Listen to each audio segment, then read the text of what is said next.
basically, what are you going to do with this? Leave it to the people, Yeah. or BMW is going to? Okay. It's of importance that the lab has an impact even after it has closed in any given city.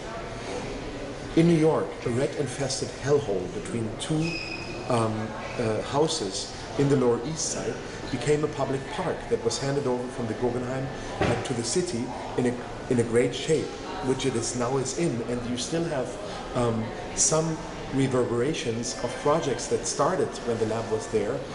The same thing is happening in Berlin, where an interactive bicycle map by one of the lab team members, for example, is something that 5,000 people have participated in online, giving information, improving the interactive bicycle map, and dozens of cities having inquired already about this interactive bicycle map because they would like to implement it in their own cities. Those are cities that haven't participated in the lab effort itself, but are interested in taking some of the results and making it work for their city.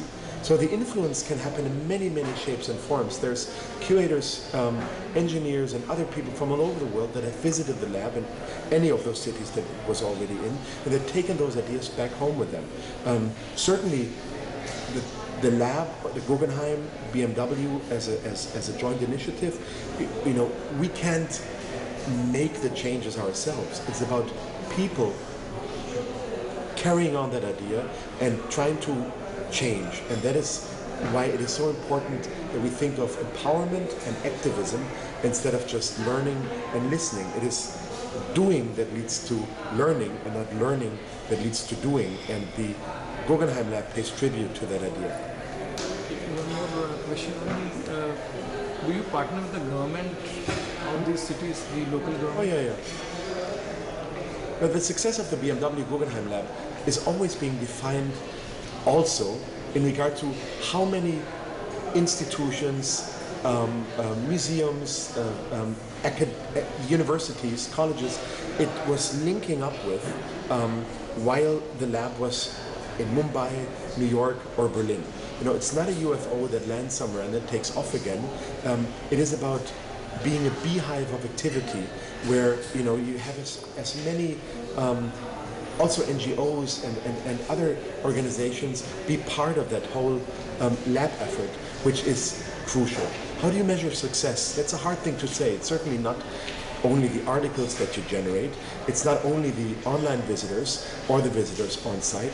It's also about being invited by 10 Downing Street, as the Guggenheim curators were, to discuss the implications and the learnings and the tangible achievements of the lab on the level of politics in Great Britain.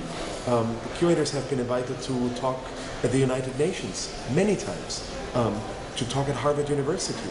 So for a project that has just gotten off the ground, it's tremendously successful in terms of the repercussions that the lab and its ideas are having around the globe.